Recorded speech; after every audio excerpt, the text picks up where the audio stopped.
lifestyle won't stop hustling. But I just Greetings and salutations, ladies and gentlemen. I go by the name of the Black Abstract. If you're new to the channel, today we're going to be talking about Bel-Air, which is a American drama streaming television series developed by Morgan Cooper, Malcolm Spellman, T.J. Brady, and Rashid Newson. It is a reboot and dramatization of the sitcom The Fresh Prince of Bel-Air and is based on Cooper's short fan film of the same name. It stars Jabari Banks, Adrian Holmes, Cassandra Freeman, Oily Shuttlin, Coco Jones, Akira Akbar, Jimmy Akenabu, Jordan L. Jones, and Simone Joins Lee. The series premiered on Peacock on February 13th, 2022. And let's get into it. This is my official review of episodes 1 through 3. And listen, when I heard about this, I was like everybody else. Why are they doing this to me? I do remember they came up with the concept of it a couple of years ago. I thought it was interesting. Interesting take on it. It was different. I'm like, it's okay. It is what it is. But I'm like, it looked too drama. And, you know, we are fans of nostalgia. It's just in our nature. We always love older things. We don't like it to be touched or tainted because a lot of the times the remakes aren't better than originals. That's how it's always been. But as of recent times, you got a lot of remakes that actually are starting to become better than the originals, just with the advancement of technology, social media, and a couple of other things. So when this was officially announced as official series, you know, I was kind of like Charlemagne the God. I don't want to be depressed when I'm watching The Fresh Prince of Bel-Air. Fresh Prince of Bel-Air is easily top 5 sitcoms of all time. Back in the 90s. Great part of my childhood. I actually remember the first episode aired.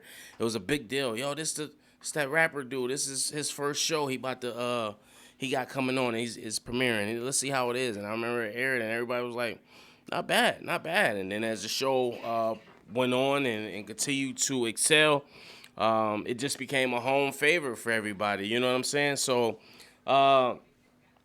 like I said, I was reluctant going into this because, you know, I didn't really understand what was going on as far as just the direction they were trying to go.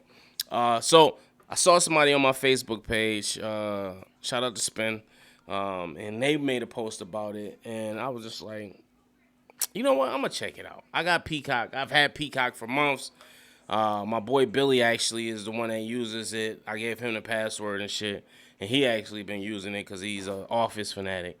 I never even watched Peacock. This is my first time. So, and pause, by the way. So I'm like, yo, let me go in here and check this out and see what we got going on. And boy, oh boy, this was good. I'm telling, this was good. This was very, very good. It was well done. I went into it trying to be optimistic. You know, obviously everybody who's a main character in the original show is rebooted in this series. They didn't change none of the names. You know, they didn't try to do anything like that. Everybody's the same. They just they put a little different spin on a lot of characters. So Will Smith, whose the story is based and centered around, when he first came on screen, I was kind of like, I don't know if he's doing it. And then as the show went on, you just start seeing those Will Smith Fresh Prince mannerisms and, you know, how he was adjusting. And it's nothing like seeing just current slang being into this. And I was taken aback initially off of how they were doing Philly with not only the music in the background. They even had Freeway, who's a Philly rapper in there. Actually, while they're playing his song, What We Do. And then just the slang in there. They're saying Bull and John and they got somebody doing tricks on the bikes. That's just that Philly lifestyle, Philly thing. And he's so engulfed into the hood. He's a star basketball player. He's about to get a D1 scholarship, but he's in that hood mentality. Ain't nobody going such and such in my hood, blah, blah, blah. So he gets into it with this one guy, I guess from his hood, who claims he's better than him. And, you know, if it wasn't for a series of unfortunate events, he's saying he would have had the D1 scholarship or whatnot. But he challenges them to a tournament at the park late at night, and this is where so I went to the so I had a little fight at the park, and my mom got scared and said, "You're moving with your aunties." So this is what it derives from. So he winds up going to the park, gets into the scuffle Prior to going to the park, his best friend Trey brings a handgun, and reason being, the guy that challenged him earlier flashed him a gun and kind of threatened him a little bit. So he's still young, so he's not thinking fully. If he would have known better, he probably just shouldn't have showed up to the park. But kids are kids, boys would be boys. So he goes to the park, and all hell break loose.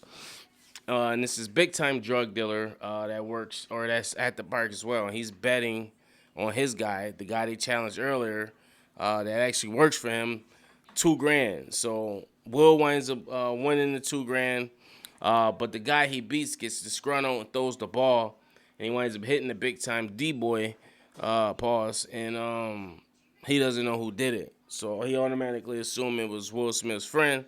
So they proceed to jump at him. And Will goes to grabs the gun. He shoots the gun in the air, and then he points it at the big-time D-boy. And the D-boy's telling him, like, listen, you better use it, or I'm gonna blast you. Like, you better use it. Will doesn't. The police come, and somehow he gets arrested. I don't know why he wasn't out of there. I would have been Usain Bolt out of there. And then he winds up getting arrested. And then he gets bailed out, and we don't know what's going on. There's no contacts. But his uncle is a big-time lawyer in L.A. He winds up pulling some shots, gets him out, under the condition that he has to come stay with him because obviously they know it's going to be some money on his head or it's going to be something going on, which is the case. And then there enters Bel-Air. I know that was a mouthful. So Bel-Air is just based off of pretty much him navigating the first 3 episodes, I would say, was there's so much happened in that first episode. I couldn't believe they crammed everything into that first episode. But this is pretty much just him navigating himself around Bel-Air and whatnot, and just getting adjusted to what's going on. We see the cab driver, who instantly I knew. I said, this is going to be Jazz. And sure enough, it was Jazz. I forget the gentleman's name. But he played on Lil Rel show. He was the brother.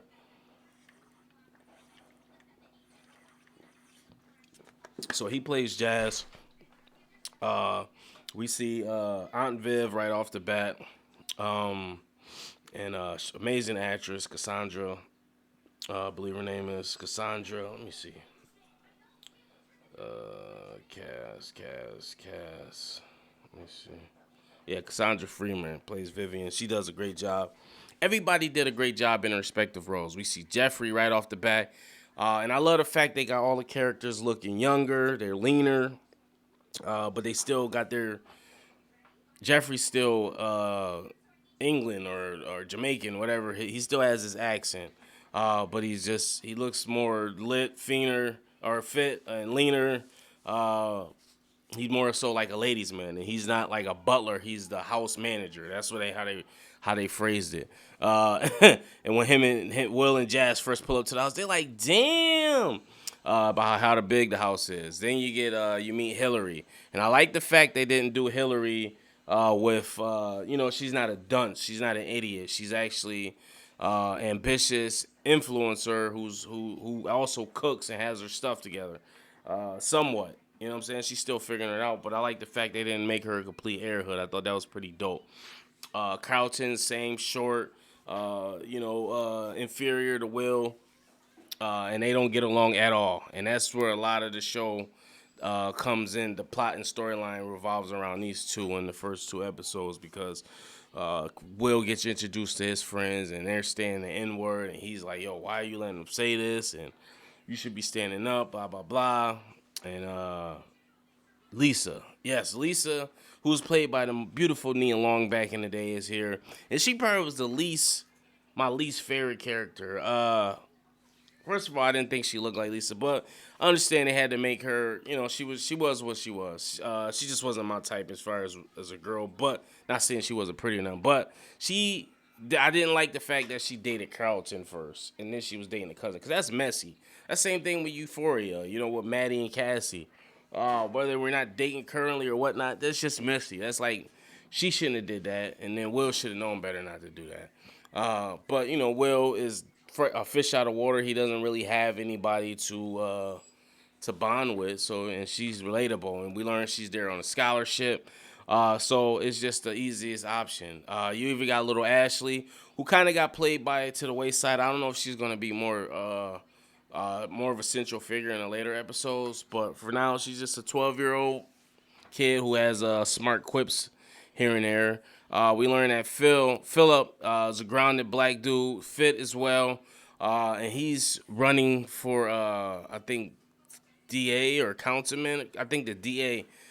So he has to kind of make his rounds, and he's got this political campaign, and he's trying to use Will to his advantage at first, and then we find out, he goes to this party, and he used to be he was in a fraternity, and he's kind of out of touch. That's how they look at him and Will kind of helps him, regain touch with a lot of his older or former brothers that he kind of fell out of it with. So it's just a bunch of dynamics to this show that I love. You know what I'm saying? When he got kicked out the school, somebody planted drugs on him because he punched the kid in his mouth, so the kid got even.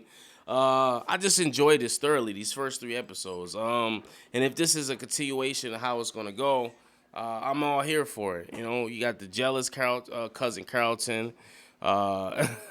You got you just got a bunch of things, man. And like, for instance, they don't just leave the Philly situation. Once he's gone, he's gone. No, he still has to deal with ramifications of that. His best friend he was got jumped, ends up getting shot in the shoulder. So he feels all that. You know, he's crying, and it was just a dope story, man. And listen, I want to see more episodes. I can't wait to see more of it. I really like this. So, I rate everything with mic systems. So out of 5 mics, I'm going to give these first 3 episodes a solid 4. I really enjoyed these episodes, man. And I hope there's definitely more to come. They will be releasing them weekly. I wish they just would have released them all at one time, but you know how it is nowadays. But let me know what you guys thought about it, if you liked it or not. Make sure you subscribe, hit the notification bell. As always, peace, love, prosperity. I go by the name of the Black Abstract One.